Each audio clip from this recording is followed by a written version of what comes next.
ಸಭೆಯಲ್ಲಿ ಒಳ್ಳೆ ಶುಭ ಲಕ್ಷಣ, ಒಳ್ಳೆ ಮಳೆ ಬಂದಿದೆ ಆ ಟೈಮಲ್ಲೇ. ಆದ್ರೆ ಜನ ಎಲ್ಲ ಬಹಳ ಶಿಸ್ತಿಂದ ಸೇರಿದ್ರು. ನೀವು ನೋಡಿದ್ರೆ ರಾತ್ರಿ 12 ಗಂಟೆವರೆಗೂ ಮೀಟಿಂಗ್ ಮಾಡಿದ್ವಿ ಆದ್ಮೇಲೆ ನಮ್ಮವ್ರು ಏನೇನ್ ಮಾಡಿದ್ದಾರೆ.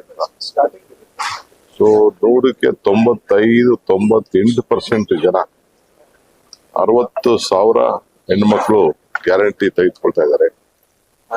ಸುಮಾರು 61,000 ಗೃಹ ಜ್ಯೋತಿ ತೆಗೆದುಕೊಳ್ತಾ ಇದ್ದಾರೆ. 1,45,000 ಅನ್ನಭಾಗ್ಯ. ಅವರೆಲ್ಲರನ್ನು ಭೇಟಿ ಮಾಡಿದಾಗ ನಾವು ಯಾರಿಗೇನಾದ್ರೂ ನಮ್ಮನೆ ಯಜಮಾನರುಗಳು ಏನಾದ್ರು ಮಾಡ್ಕೊಳ್ಳಿ, ನಾವು ಕಾಂಗ್ರೆಸ್ಗೆ ಸಹಾಯ ಮಾಡ್ತೀವಿ. ಈ ಕಾಂಗ್ರೆಸ್ ಸಹಾಯ ಮಾಡಿದೆ. ಆಮೇಲೆ ಇಲ್ಲಿ ಸಾವನ್ನವರು ನಮ್ಮ ಕಷ್ಟಕ್ಕೆ ಹಾಸ್ಪಿಟ್ಲು, ಬೇರೆ ಚೌಲ್ಟ್ರಿಗಳು ಇರ್ಬೋದು, ಎಜುಕೇಶನ್ ವಿದ್ಯಾಸಂಸ್ಥೆ ಇರ್ಬೋದು, ಎಲ್ಲದಕ್ಕೂ ಕೂಡ ಸಹಾಯ ಮಾಡಿದ್ದಾರೆ. ನಾವು ಇದನ್ನ ಉಳಿಸ್ಕೋಬೇಕು. ಆಮೇಲೆ ವರ್ತಕರು ಇನ್ನೊಂದು ಬಹಳ ವಿಶೇಷ ಅಂತಂದ್ರೆ, ಬಹಳ ಜನ ವರ್ತಕರನ್ನೆಲ್ಲ ಭೇಟಿ ಮಾಡಿದೆ.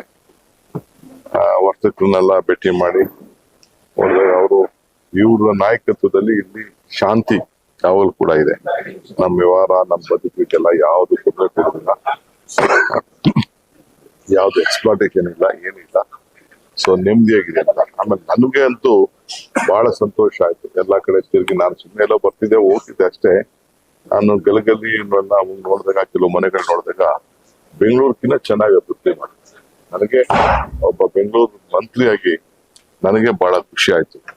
ಆ ರೋಡ್ಗಳು, ಕಾಂಕ್ರೀಟ್ ರೋಡ್ಗಳು, ರೋಡ್ ಎಷ್ಟು ಅಗಲ ಇದೆ, ಪಾರ್ಕ್ ಮೇಂಟೆನೆನ್ಸ್, ಬಸ್ ಸ್ಟ್ಯಾಂಡ್ಗಳು ಎಲ್ಲ ಕೂಡ ಬಹಳ ಚೆನ್ನಾಗಿ ಈ ನಗರನ ಬೆಂಗಳೂರಿಗಿಂತ ಯಾವ ಕಡಿಮೆ ಇಲ್ಲ, ಬೆಂಗಳೂರಿಗಿಂತನೇ ಸ್ವಲ್ಪ ಚೆನ್ನಾಗಿದೆ. ಆ ರೀತಿ ಕಾಪಾಡ್ಕೊಂಡ್ ಬಂದಿದ್ದಾರೆ. ಇದು ಸ್ವಚ್ಛತೆ. ಆಮೇಲೆ ಬಡವರು ಕೂಡ 15,000 ಮನೆಗಳನ್ನ, ಆಶ್ರಯ ಮನೆಗಳನ್ನ ಕೊಟ್ಟಿದ್ದು ನೋಡಿದ್ದೇನೆ.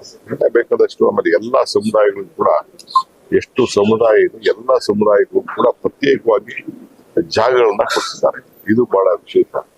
ನಾವು ಕೂಡ ಬೇಕಾದಷ್ಟು ಇದೆ ಇವರ ಮಾಡಿದಂತ ಸೇವೆ. ಆಮೇಲೆ ಎಲ್ಲರೂ ಕೂಡ ಕೋವಿಡ್ ಅಲ್ಲಿ ವ್ಯಾಕ್ಸಿನೇಷನ್ ಕೊಡೋದು ಕೂಡ ನೆನೆಸ್ಕೊಳ್ತಾ ಇದ್ದಾರೆ. ಸೊ ಇದು ನಮ್ಗೆ ಶಕ್ತಿ ಸಿಕ್ಕಿದೆ. ಆಮೇಲೆ ಪ್ರಭಾ ಮಲ್ಲಿಕಾರ್ಜುನ್ ಅವರು, ಸಮರ್ಥ್ ಅವರು ಭಾಷಣ ಮಾಡಿದ್ರು ನೋಡಿದ್ದೇನೆ. ಹಿಂದಿಲಿ ಎಷ್ಟು ಫ್ಲೂಯೆಂಟ್ ಆಗಿ ಮಾತಾಡೋದಂತ ನನಗೆ ಬಹಳ ಖುಷಿ ಆಯ್ತು. ಒಳ್ಳೆ ಅಭ್ಯರ್ಥಿನ ನಾವು ಆಯ್ಕೆ ಮಾಡಿದೀವಿ ಅನ್ನೋದು ನನಗೆ ಸಮಾಧಾನ ಆಯ್ತು. ಎಲ್ಲರೂ ಕೂಡ ಗೌರವ ಕೊಡ್ತಾ ಇದ್ದಾರೆ. ಈ ಬಹುಶಃ ಶಿವಶಂಕರಪ್ಪನವ್ರಕ್ಕಿಂತ ಜಾಸ್ತಿ ಅಂತರದಿಂದ ಜನ ಗೆಲ್ಸ್ತಾರೆ ಅನ್ನೋ ಒಂದು ವಿಶ್ವಾಸ ಇದೆ.